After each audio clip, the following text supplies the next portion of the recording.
All right, welcome everyone. Thanks for sticking with us all the way to the end of the presentation slate. Especially this presentation's changed a couple times time-wise, so I'm glad to see we still got a nice, good crowd for it. What we're going to focus on for the next half hour is talking about Brave New World, and when we first started design of that expansion pack for Civ 5, there are a lot of issues in terms of which civilizations we're going to go into it. We had 34 civilizations already in the game before Brave New World was in existence, so we're going to go somewhere up in the range of 40 to 45 civilizations with that expansion. And we also had a game that had been out for over 2 years. There had been tons and tons and tons of interest from the fans and the community about, can our nation be in that Civ as one of the next expansion nations? What about a small DLC? You can surely fit Australia in just a DLC or something like that. So there was just, I'd say, thousands and thousands of posts across 4 or 5 different forums, and we looked at a lot of those. And so the process for choosing the civilizations for Brave New World ended up being one we put a lot of thought into, and it was sort of a good way of understanding how we go about this in general. So I thought going through it today would give us a good chance to think about all those things. Okay, so just to recap, if you're not a Civ player, Brave New World released a little over a year ago. We had 3 major new systems in the game. The trade route system was brand new, World Congress, and we really revamped the Culture Victory with the new Great Works system as well. So there's a lot of content going into taking the core experience and kind of fleshing it out. We really spent a lot of time on the second half of the game. Everything sort of post-Renaissance was emphasized. You can see on the cover there, we have our fascist leader, our democratic leader, and our communist leader all leading their nations to glory and triumph right there on the box cover. But we knew that just beyond expanding those systems in the game, our fans, they've been talking for months and months and months about what new civilizations we had, so we were going to have to add some additional civilizations as well. So the first question was, well, how many do we add? We're already up to 34. How can we find enough worthy contenders that had that kind of impact on world history that we like to have acknowledged before we put someone into a civilization title? And it ended up that we asked that question, and we just got the wheels churning, and everyone talked about it, and they were like, well, Gods and Kings had 9 new civilizations, and Gods and Kings did really well as an expansion pack, so why don't you go with 9? So that's what we did. We went with 9. It seems to be a number that works for us, and so we're sticking with that. So we had that number first. That was the first thing we had, was that there are going to be 9 new civilizations. But then we had to figure out, well, how do we fill out those 9 slots? And so that's what we're going to talk about today, is how we came up with 9 civilizations for Brave New World. Okay, and let's take a step back before we talk about any specific nations, countries, historical leaders, anything like that. Let's talk about what our general criteria are for picking civilizations. One thing that we wanted to acknowledge this time was that there had been so much interest on the fan sites. The fans had run, not only accumulated huge lists of civilizations they wanted to see added after the 34, but they also had votes, and they had polls, and there was just a ton of data out there. Is anyone here actually from one of the, a participant in one of the major sites, Civ Fanatics? We got some hands. Anyone here read Civ Fanatics for over 1,000 hours, like I know I have? Okay, so we have some of you guys here. You probably know exactly what kind of polls I'm talking about. And so we wanted to acknowledge that kind of support, that we were going to do, have a couple selections that were ones that were really fan favorites. But just as important to us was we really like to kind of explore new areas and dig up new parts of world history or culture that haven't been explored in the series before.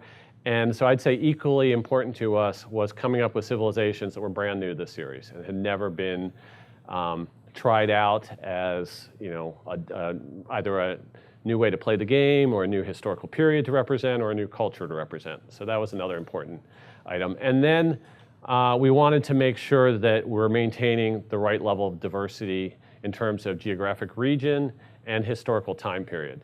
And just as an example of why this is important, is there are people that have taken GIS mapping software systems and used them to plot out where every single civilization we put into Civ 5 was, and then post those maps to the forum. They took every single wonder that we put into the game and plotted those out on a map. We had to expand Europe a little bit to get those in there. But so there was a ton of interest in whether we were really being accurate in terms of our geographic diversity. So we weren't going to slavishly follow that. It's a little bit tough to find, a ton of civs from Oceania who need to be represented in the game, or we've always had trouble with, I think, natural wonders from South America, as that's a tough nut to crack. But we did want to think about that kind of diversity. And then the last thing that we wanted to focus on is different ways to play the game. We had some really good luck in previous versions of Civ 5 in coming up with civilizations that really shook up the play style. I think my favorite example is Polynesia. So normally in the game of Civ, you settle next to the coast and maybe you can build a fishing boat, but you can't really do anything early in the game except for those 3-4 tiles right next to your city. You might be able to get a few points of food or gold out of them, but that's pretty much it. And we totally changed that with Polynesia, because right at the very beginning of the game, it's like you can go out to sea and you can immediately cross the oceans that are impenetrable barriers for everybody else. And you could even try to pick up your settler off of the shore, sail them out to sea, not found a city, and go look for another continent that no one's on and settle there. So there are all sorts of interesting things that Polynesia brought to the table. And we wanted to think about a couple civilizations that would go into Brave New World that would shake up the play styles in a similar manner. So we'll get to that as well. Okay, so we had 9 slots to fill. How are we going to do that? We took a whiteboard in my office. All the designers were in the same office, and we just started writing things down on that whiteboard. And it became apparent right away that maybe the first 4 things we wrote down were not changing, that those were things that were going to be in Brave New World no matter what. There was very little debate about them. And we had plenty of debate about other things. So I'll talk a lot about the debates that we had on the other things. But these first 4 civs sort of went into our list without a lot of debate about whether or not they were worthy or needed to be included. And so the first one was ones that was the number one on all the fan sites that this Civ had to be in Civ 5. This is the one that there were post after post after post saying that we know that Firaxis cannot possibly be done with Civ 5 because this civilization is not in the game. So you might have guessed, it's Shaka, the Zulus. So we actually weren't sure how many expansions were going to be done. We didn't have a plan all along that Shaka was going to anchor Brave New World. But by the time we got to it, and by the time we'd seen how popular he was, it was pretty clear we were going that way. Okay, so the second one that was sort of a shoo-in was a Civ that we kept missing from some of our historical scenarios, where we just wanted to represent the world, as it was when the Scramble for Africa occurred, or the world as it was when the New World was being discovered and conquered. And we just didn't have the Civ available for those scenarios. We kept leaving them out and kind of faking it in different ways, and we finally said, we got to put them in. So that's how Maria, Portugal got into the game. And we did immediately include a Scramble for Africa scenario. We had known that was going to be our next scenario for a while, so we could plug Portugal in there. And then we did the redo of the Conquest of the New World and said, okay, let's slam back in all the civs that should have been here in the first place. And that's how she got back in there, and we added the Shoshone and everything else. Okay, and then there was a civilization, a nation who has been clamoring through fan sites to be in Civ, not even just Civ 5, because this talk has gone back at least to Civ 4, and I don't know, it may have existed in the Civ 3 time period, but that sort of predates me a little bit. But these guys have been lobbying over and over and over again that we need to be in Civilization and you keep forgetting us. And so we finally decided we're going up to 43 civilizations. If there's ever going to be a time that we're going to recognize this set of fans, we really need to do it now. So that's how we got Casimir and Poland. And it was worth it, because once we put them in the game and we were able to go through the press cycle and announce that, yes, Poland's going to be in the game, they were just overjoyed. And we got all sorts of response from them. The game was just starting to get localized into Polish at this time period, so there was just this huge momentum that civilization coming to Poland was the greatest thing happening. And they actually went and they asked us if they could do a custom box cover for Brave New World just for Poland. And they said that what they were going to do is they have a number of people who do military art from different periods of Polish history, but they were going to get the leading military artist who was representative of the time period of Casimir and the winged hussars that we're going to feature in the game. And so they actually created a custom Polish version of the game. They sent us a copy of this, so we have a copy of this. If you go online, you can find this. But you guys have probably not seen the Polish box cover for Brave New World. So I was a Russian major in college, and Russian and Polish are kind of cousins language-wise. So I can read just enough of this to tell you guys that down at the bottom there, it says, "Build the Polish civilization." And then it even says on the next line, "First time in the history of the series." And then it specifically mentions on the box cover their unique unit, the winged hussar, and their leader. And it says King Casimir III, Veliki, which means the great. So custom Polish box cover for Brave New World. Get your version of it somewhere. I'm not sure where. Okay, and then this was one that I wasn't as sure was going to stick, but I had always been very interested in this country personally. Haven't been there myself, but had read a lot about it, had seen photographically that this was just an amazingly beautiful country. It's a country that's featured down at Epcot. So if anyone goes to the World Showcase there, which is sort of a cheesy version of Civ, but it's there, and it does sort of make me think about things that we could put into Civ whenever I go there. This country's represented there. And I actually, my daughter, who is finishing up college right now, she spent her junior year abroad in Spain, and while she was there, this is one of the countries that she went and visited. So I sort of threw her under the bus a little bit and included some of her pictures here. And these aren't the most necessarily iconic pictures of this place, but it was Morocco. So I proposed that, and everyone thought, wow, that's actually a really interesting choice. And we've never had it in the game before, and like you can see from the leader scene, visually it was a striking place. And plus, we could have Casbahs in the game, and we could have an achievement where if your great musician went and had a concert at the Casbah, you could rock the Casbah. So it just all fit together, and we definitely decided that was a definite as well. So those were our solid four. Those were the four civilizations that we're going to have no matter what. And then it got a little harder.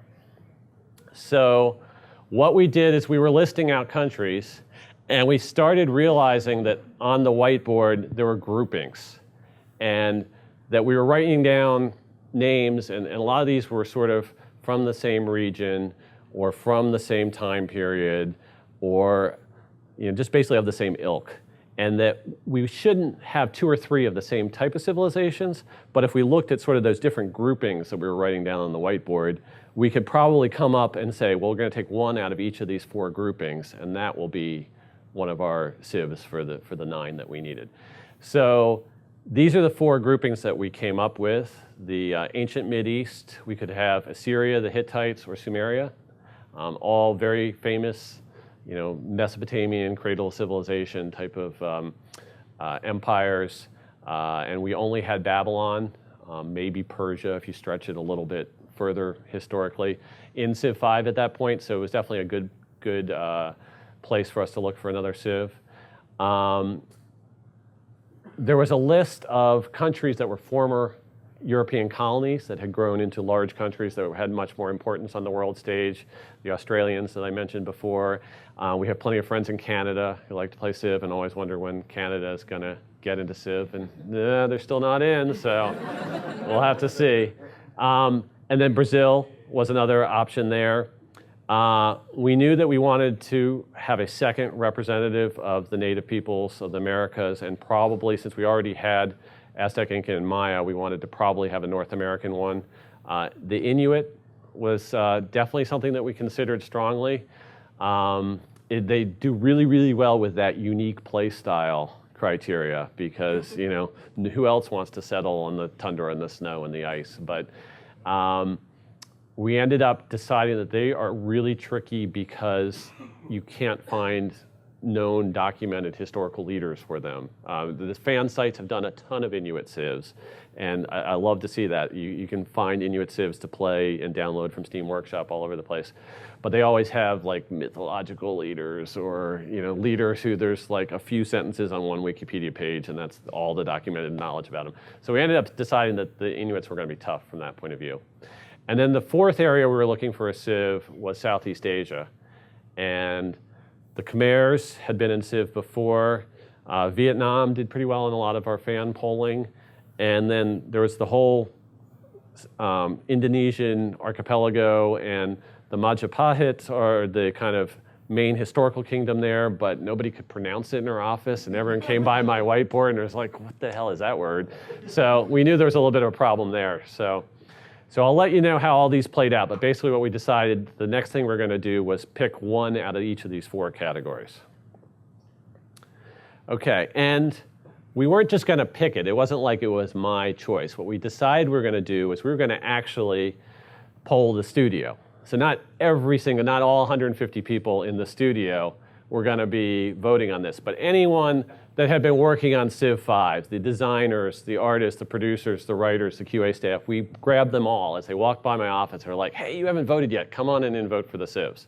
So we had all the names up on the whiteboard, and we started having people come by and they'd tally which ones they liked. And so initially it was just put a tally mark for the ones you liked, and we just kind of started to see who, you know, which ones racked up the most tally marks. But there were some that were kind of tied, and there were some that were kind of close, and we couldn't really have a clear-cut winner in some of these categories. So we actually, I went back and I looked at what they did for voting on Civ Fanatics. And Civ Fanatics loves these elimination threads. And so I've got people chuckling up here, so I know that they've read them as well. So you can pick anything related to Civ 5. And this one in particular I'm showing up here on the screen is war musical themes. And everyone has to vote on which nation has the best war theme. And this is still going. So you can go up there today and figure out who's gonna win the war. You can even go up and vote for the war theme elimination thread. So what ends up happening is every time you go in and vote, you give a +1 to one of the nations. And everyone starts at 20 points, so they can go up from there. And then another nation you give a -2 to. So the overall trend is people are losing points. And so in this particular post that I copied here for the presentation, Morocco loses 2 points, gets eliminated. Their war theme, not very popular. But I just love the comment on this post about Germany's. They gave Germany a +1.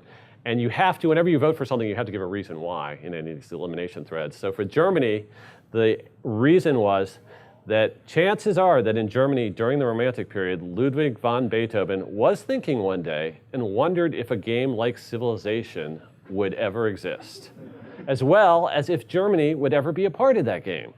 He then composed his Ode to Joy, which when played backwards sounds really dark, thinking that it would be perfect for a German war song. If he thought that, he was right. Their theme is awesome and is one of the coolest sounding themes in the game, in my opinion. So just love that.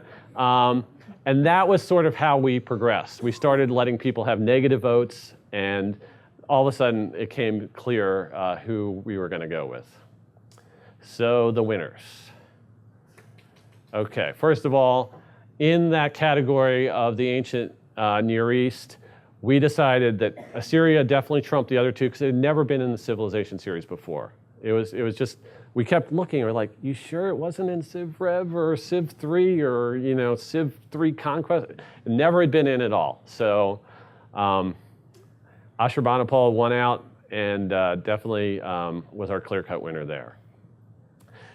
For the former colonial nations, we looked at the fact that Brazil, at that point, hadn't hosted the World Cup, but we knew that was coming up, and that they're also going to be hosting the Olympics. And to us, that just sort of trumped Canada and Australia, and so it was Brazil. And then for the Southeast Asia area, we decided we didn't want to go with the Chimeras. They had been in the game before. And Indonesia was very interesting, but we had that problem with no one being able to pronounce Majapahit. And I still don't know if I'm pronouncing it right. So we ended up changing the name to Indonesia. Indonesia is the #4 country in the world in population. So, they're worthy from that point of view. And that's how Gajah Mada got into the game. Okay, and then we had an interesting situation with the fourth one. And anyone who's been following Brave New World and our announcement of it at PAX East, you heard a little bit about this, but I will retell the story as well. So we decided that for the Native American representative, we wanted to go to the Pueblo. Pueblo, very peaceful people. They were able to fight off the Spanish, and their leader, who we're showing here, Pope, was the leader of that successful defense of their realms against the Spanish. And we had a bunch of things picked out for them. We hadn't implemented in the game. They weren't like a working Civ in the game, but we knew that we wanted to give them a unique improvement.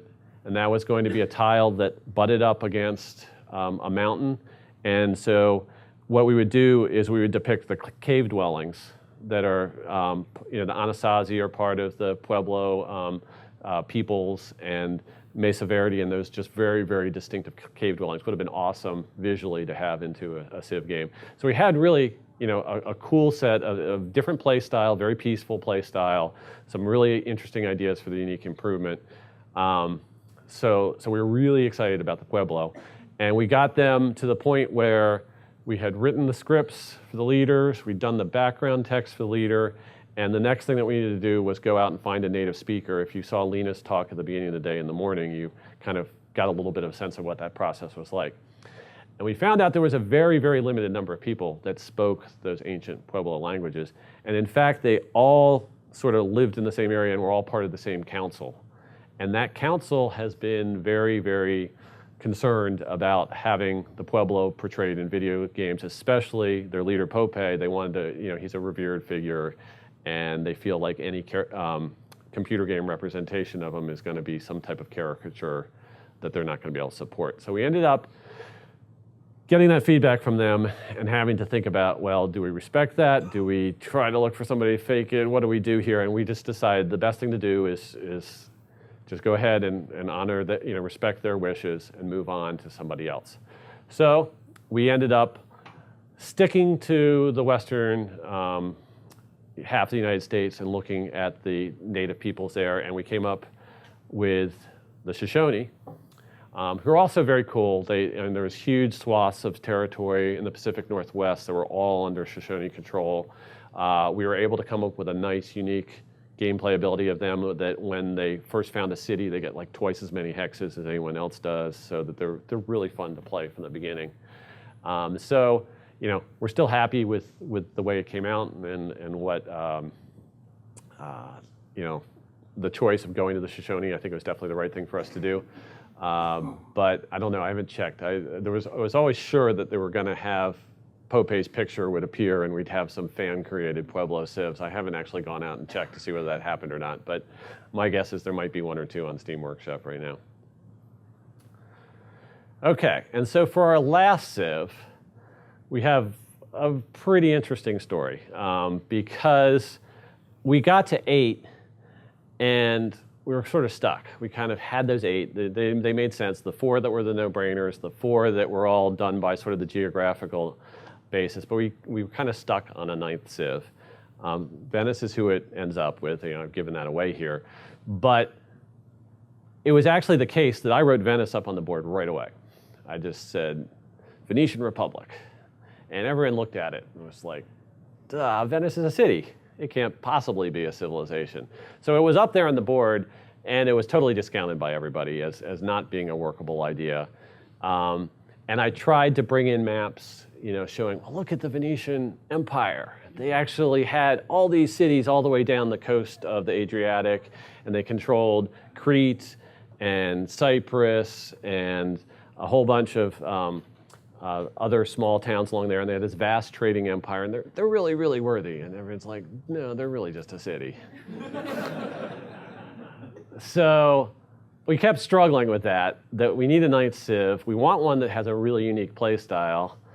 Venice, is cool architecturally and visually, but they're not really a Civ. So we thought, well, maybe we do Italy?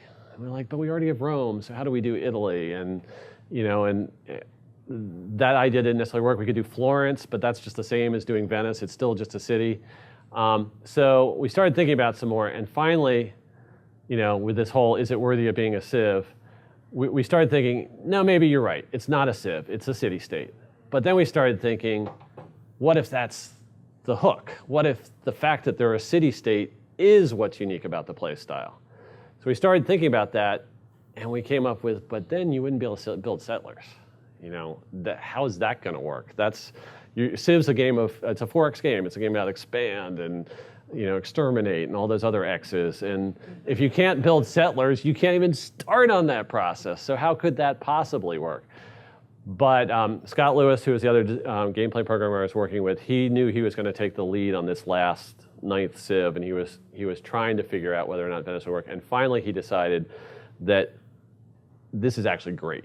Not being able to build settlers is such a radical shift that it's actually, let's take this fact that we're limited to a Civ that everyone thinks of as a city-state, and let's use it to our advantage.